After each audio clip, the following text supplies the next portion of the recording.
Hi everyone, hope you're all keeping well. Had a couple of requests asking how to prepare rabbit for the table or for the pot.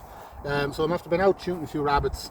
I have 3 here to the bag, and what I'm going to do is I'm going to demonstrate how to prepare them and how to clean them out for the pot. Also, how to identify if they're a healthy rabbit and they don't carry any parasitic infections or any signs of parasitic infections or disease. Okay, so the first thing we'll do, and I can never stress this enough, is to make sure before you do any gutting you have your gloves. Okay, and I probably should start off saying viewers' discretion is advised here. If you're squeamish to blood and guts or animals, dead animals, feel free to turn away now. Otherwise, if you want to stay watching, by all means you're welcome to join me. Okay, so like I said, the gloves are very important. I always carry my knife with me as well. So the gloves important for one reason, to prevent the transmission of zoonosis. Okay, zoonosis is the transmission of disease from animals to humans. Okay, and rabbits are a classic example of an animal that can transmit an infection to humans. Okay, so you can quite easily pick up an infection off humans. You can pick up parasitic infections, like I just said. You can pick up an infection through the blood. So if you have a cut on your finger, okay, you know that the blood gets into your cut, you can pick up an infection. Also, if you have blood in your finger and you rub your eyes, put your finger near your mouth or pick your nose, for example, again, that can get into your system. You can pick up a nasty infection. Okay, so what I'm going to do is, these are all kind of shot in the head and neck, so that's priority. That's number one for making sure rabbit is good for to eat, is to make sure you shoot them in the head. Okay, so I'm going to take this one here. I will do them all. I'm not going to do them all on camera. I'll do this one just to demonstrate for you, and I'll off camera I'm going to prepare the rest. So what I always do is, you can see we've shot this lad in the neck, so making sure that he is fit for consumption. Okay, if you shoot him anywhere in the body, you run the risk of bursting the stomach contents or the shit bag, and basically it contaminates the meat, so it's not fit for consumption. Okay, so when I'm always making sure I'm shooting rabbits, I shoot them in the head. Now what I'm going to do is, I'm just going to cut the tail off this first, because my son is behind the camera and I have my beautiful wife filming here today, which normally I'm a one-man cameraman, and normally I'm trying to film and shoot and do everything. If it's fishing, do everything on my own, but my beautiful wife is behind the camera today.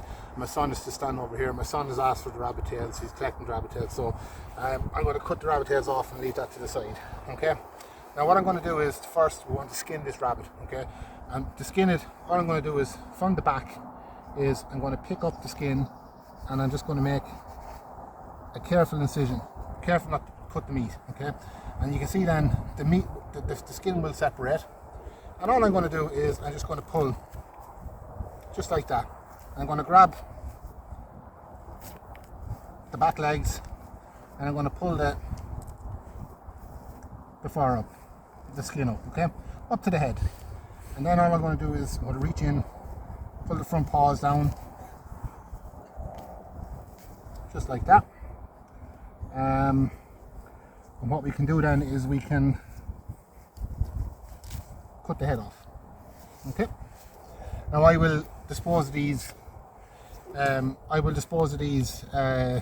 just leave these in the field. Obviously the farmer will go mad. So what I'll do is I'll when I'm finished, I'll take care to make sure that all the internal organs and stomach, whatever is removed to the ditch, and an obliging fox will happily feed them later on. Okay, so you can see now the rabbit is skinned, head's gone. Okay, next thing we want to do is we want to gut it. Now the gutted, okay, you just want to be very careful. You want to cut up, but you don't want to burst the stomach contents, so you don't want to burst the guts. So just very, very carefully, just cut in, and all I do is I just lightly cut right up to the rib cage, and then I just lightly come down, and all I do is I put my hands in and I pull out. And that's all I do there. Okay, and then that rabbit is completely gutted. I remove the kidneys. I'll just burst the diaphragm. I'll take the heart and lungs. Now you can't eat the heart. You can't eat the heart, and you can't eat the liver and the kidneys. Okay. Now the first thing I'm going to do, so that rabbit is prepared. I'll finish it off in a minute. But what I want to do now is I just want to show you how to basically check a rabbit to make sure it is healthy. Okay. And how you do that, it's the same process as what you would do for deer. Okay. What you're going to do is you're going to inspect the internal organs. Now with the internal organs, on a rabbit, I'm not going to look at the lymph nodes and stuff like that, because the rabbit is too small, the lymph nodes are too small, life's too short. Okay, so the telltale sign for me is the lungs. Okay, and you pick up the lungs, there should be a bright kind of I'll call them an orangey colour. Okay, and they're spongy. Okay, healthy. Okay, and that means that rabbit is healthy there. The other thing I look for is the liver. So I have the liver here. You all know the colour of a liver. Okay, so a liver should be the same colour in every animal. Okay, what you're checking for here is to make sure I call this dark red. Okay, so you want to make sure it's a dark red colour, and that's a perfectly healthy rabbit in my opinion. If what you're checking for is to make sure there's no white spots on the liver, that's the telltale sign. Okay, even if you don't check the lungs, the liver is the telltale sign to make sure there's no disease or infections or parasite. If the rabbit is not healthy, or if he's fighting a parasitic infection, he'll have white spots on his liver. The rabbit still will be safe to eat, but you want to make sure you're cooking it thoroughly. Okay, but I always make sure and check the guts before I prepare the rabbits for home. Okay, now just want to remove any blood off the carcass on it, and all I'm going to do then is I'm just going to cut around, break the bones and chop. Same thing, break it, cut. I'm going to do the same on the front here. Quite delicate bones, doesn't take much to break them. And again, apologies for the fading light. It's quite dark in the evening, or quite late in the evening now when I'm doing this. Now look, it is covered in grass, but that's not going to contaminate the meat in any way, shape or form. But that rabbit is now basically ready to be brought home. I'm just going to split the pelvis, and I'm just going to take out the sac just between the pelvis and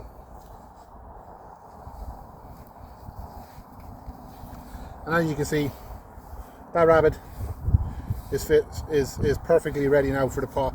It just needs to be washed and cleaned, and that will be done when I get home. We'll do it in the basin under the tap, and it'll be ready for the pot. So that's basically it. There's nothing to actually preparing a rabbit, but I had a lot of questions on it. People asking me there, you know, when you're out shooting, how do you actually prepare the rabbits, and what do you actually do with them? So, you know, it's probably, it comes easy to me because I'm doing this since I'm a child. I'm doing this since I'm probably 10 years of age, out hunting and stuff. So this comes easy to me. I'm, you know, 41 now, so probably 31 year hunting. So like I said, very easy to me, but there's nothing to it. So like I said, guys, that's basically it.